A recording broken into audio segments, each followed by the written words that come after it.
سیدنا خالد ابن ولید رضی اللہ تعالیٰ عنہ کو اللہ تعالیٰ نے مشرکین عرب سے اٹھا کے رومن اور پرشین امپائر کے اوپر دے مارا ہے. بڑی ایکسٹرا آرڈنری پرسنالٹی ہے. نبی علیہ السلام کی اعلان نبوت کے بعد 19 سال تک کافر رہے ہیں. اس 19 سالوں میں موت بھی آ سکتی تھی لیکن اللہ نے زندہ رکھا ہے.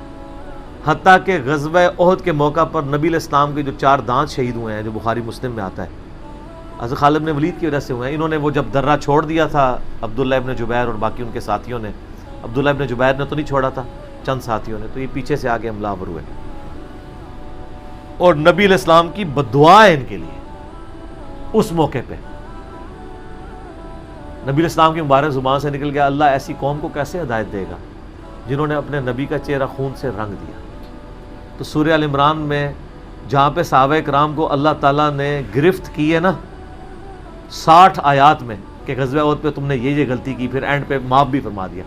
پہلی گرفت نبی علیہ السلام پہ آئی ہے، لیس لک من الامر شیء. نبی آپ کو تو کوئی اختیار نہیں، اللہ چاہے ان کو ہدایت دے دے. ہوئے ہوئے ہوئے ہوئے اور اسی کو ہدایت بھی مل گئی. پھر اسی پیگن کو اللہ نے اٹھایا ہے. پیگن انگلش میں کہتے ہیں بت پرست. آپ گوگل پہ جا کے لکھیں حضرت خالد بن ولید کا تعارف کہ ایک عرب کا پیگن اللہ نے اٹھا کے اسے رومن اور پرشین امپائر الٹوا دیا.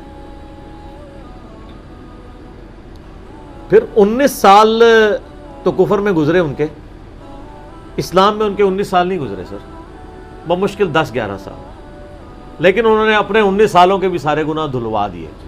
جو کچھ کیا پھر اور جو کچھ اللہ نے ان سے کام لیا.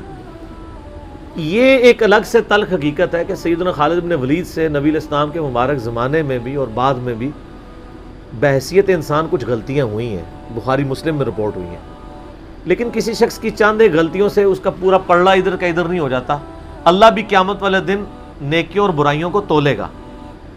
نیکیاں زیادہ ہوں گی تو پھر اس کو یہ نہیں کہا جائے گا کہ یہ تو نے اتنی بڑی برائی کیوں کی تھی، پھر وہ پاس ہو چکا ہے. چاہے کسی ایک سوال میں اس کے 0 نمبر بھی آئے ہوئے ہیں، پاس ہو چکا تو اس کا تانا بھی نہیں دیا جائے گا، نیور. تو 2-4 واقعات کو لے کے اس طریقے سے کسی بندے پہ چڑھائی کرنا یہ بالکل زیادتی والی بات ہے. سیدنا خالد بن ولید سیف اللہ ہے، اس میں کوئی شک نہیں ہے. صحیح بخاری میں جو یہ حدیث کہتے ہیں نا، یہ حدیث بڑی مشہور ہے. غزوہ موتا کے موقع پر آپ کو پتہ ہے نبی علیہ السلام نے رومن امپائر کی طرف اپنا ایک ایلچی روانہ کیا تھا خط بھیج کے. اس ایلچی کو قتل کر دیا گیا تھا اور اس وقت ایلچی کا قتل اعلان جنگ ہوتا تھا. تو نبی علیہ السلام نے ایک لشکر روانہ کیا زید بن حارثہ کی قیادت میں. نبی علیہ السلام کے منہ بولا بیٹا جس کا نام قرآن میں ہے، واحد صحابی جس کا نام قرآن میں ہے، زید. لیکن ساتھ ہی آپ نے فرمایا، صحیح بخاری میں الفاظ ہیں کہ اگر زید فوت ہو جائے، مسند احمد میں ڈیٹیل موجود ہے انہی الفاظ کے ساتھ کہ زید فوت ہو جائے تو جعفر کو اپنا امیر بنا لینا. جعفر فوت ہو جائے، شہید ہو جائیں تو پھر عبداللہ بن رواحہ کو بنا لینا. اگر وہ بھی شہید ہو جائیں پھر تو اپنی مرضی سے کسی کو امیر چن لینا. یہ مسند احمد میں. بخاری میں الفاظ ہیں کہ صحابہ کرام کہتے ہیں نبی علیہ السلام مدینہ شریف میں تھے اور آپ علیہ السلام کی آنکھوں سے مسلسل آنسو رواں تھے اور آپ نے کہا کہ میرے زید کو شہید کر دیا گیا.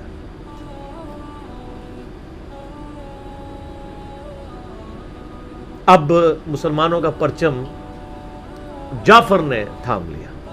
جعفر بھی حضور کے لاڈلے سے، آپ کو پتا ہے، جعفر طیار حضرت علی کے بھائی، جن کے بارے میں بخاری میں آتا ہے کہ ان کے 2 بازو کٹ گئے تھے تو آپ علیہ السلام فرمایا میں نے اسے جنت میں اڑتے ہوئے دیکھا، اللہ نے اس کو 2 پر دے دیے.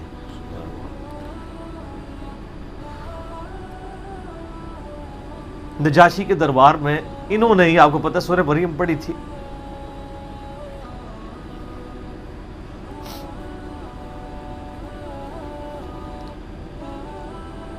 پھر آپ نے فرمایا کہ جعفر کو شہید کر دیا گیا.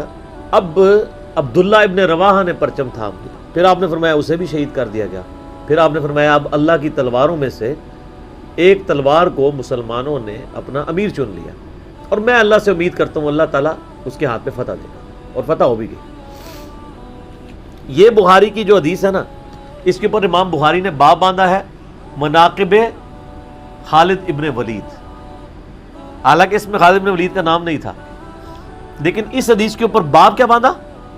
خالد ابن ولید، کیونکہ وہ سیف اللہ وہ تھے، سیوف من سیوف اللہ، اللہ کی تلواروں میں سے ایک تلوار کے ہاتھ میں جھنڈا آ گیا، اللہ تعالیٰ فتح دے دے گا، فتح ہو گئی۔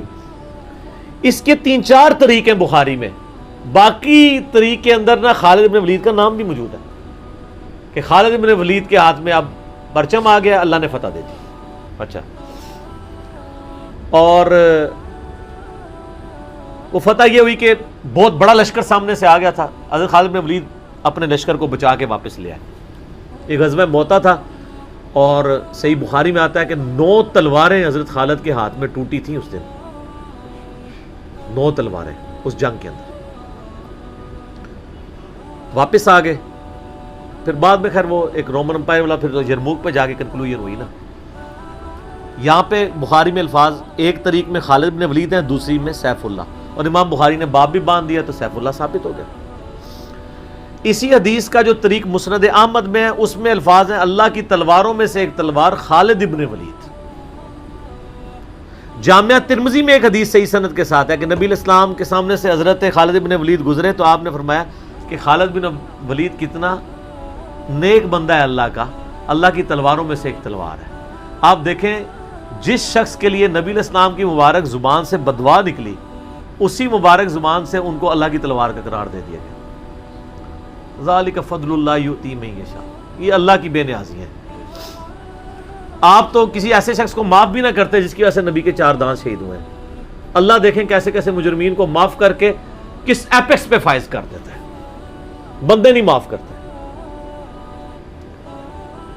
اس طریقے سے صحیح بخاری میں حدیث ہے، حضرت عبداللہ ابن عباس کہتے ہیں کہ مجھ سے سیف اللہ خالد ابن ولید نے خود یہ حدیث بیان کی، تو بخاری میں خود سیف اللہ لقب عبداللہ ابن عباس نے، کہ ایک دن حضرت خالد ابن ولید نبی علیہ السلام کی بیوی سیدہ میمونہ جو کہ میری خالہ بھی ہیں حضرت عبداللہ ابن عباس کی، ان کے ہاں نبی علیہ السلام کے پاس بیٹھے ہوئے تھے، تو انہوں نے بھونی ہوئی دب لا کے رکھی، عربی میں دب کہتے ہیں، دال با دب، اردو میں ہم اسے وہ گو، ویسے گو کا لفظ اپروپریٹ نہیں ہے، سانڈا لفظ ہے اصل میں، چھپکلی سے تھوڑی سی بڑی ہوتی ہے، حلال ہے کیونکہ یہ سبزی خور ہے، ہاں یہ سبزی خور ہے، عربی بڑے شوق سے کھاتے ہیں، گو دب کہتے ہیں۔ آپ یوٹیوب پہ بھی دب لکھیں نا تو وہ پوری عربیوں کی ویڈیوز کھل جائیں گی۔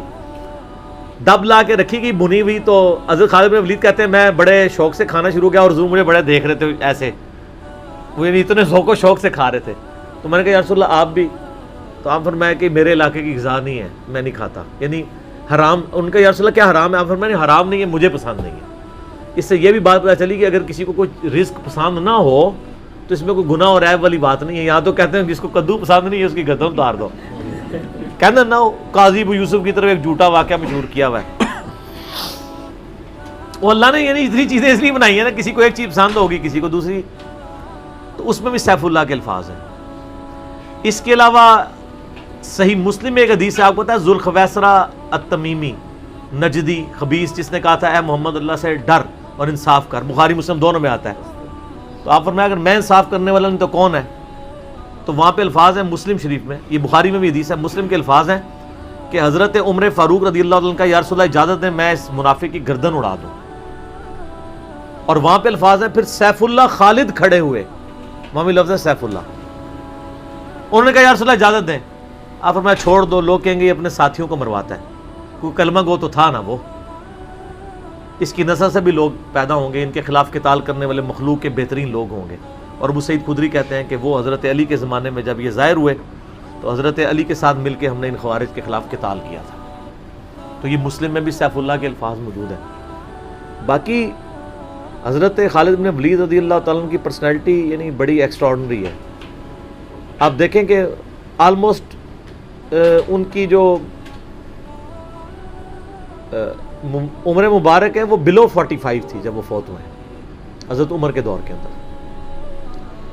حضرت ابوبکر صدیق کے دور کے اندر وہ آرمی چیف تھے، وہ سر عمر سیریز پھر دیکھیں تو آپ کو پتہ چلے، انہوں نے ایک ایک چیز فلمائی ہے۔ مسیلمہ کذاب کے خلاف قتال میں کون لیڈ کر رہا تھا؟ خالد بن ولید۔ جتنے عرب کے قبائل مرتد ہوئے ہیں ان کے خلاف حضرت خالد بن ولید کو بھیجا. اور اس کے بعد پرشین امپائر کا جب جہاد شروع ہوا ہے تو شروع کی ساری مہمات میں حضرت خالد بن ولید تھے. تو کرتے کرتے اس دوران کچھ واقعات رپورٹ ہوتے تھے ایسے. حضرت ابوبکر صدیق سے حضرت عمر مخالفت کرتے تھے. وہ کہتے تھے یہ اپنی طرف سے کچھ ڈیسیژن کر لیتا ہے, اس کو چاہیے کہ امیر کی اطاعت کرے. تو حضرت ابوبکر صدیق کہتے تھے کہ اگر وہ میرے حکم کا انتظار کرے گا تو 1 مہینہ تو خط پہنچنے میں لگے گا, ایک جانے میں, اس وقت تک اس کے ہاتھ سے موقع ہی نکل جائے. تو میں نے اسے اختیار دیا ہوا ہے.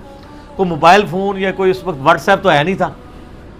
لیکن حضرت عمر ذرا ڈسپلن کے بہت سخت تھے. وہ کہتے تھے اس طرح ان کو خود ڈیسیژن نہیں لینا چاہیے, کیونکہ اس میں 1-2 مسئلے ان سے مس ہینڈل بھی ہو گئے تھے.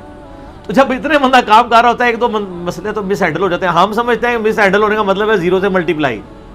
ایک طبقہ یہ سمجھتا ہے, دوسرا کہتا نہیں کہ چونکہ اس کی شان بہت ہے لہذا مس ہینڈل ہو نہیں سکتا. یہ دونوں ایکسٹریم ہیں. وہ پیغمبر ہی ہے جس کو اللہ تعالیٰ نے رول ماڈل بنایا ہے, وہی بیلنس ہے.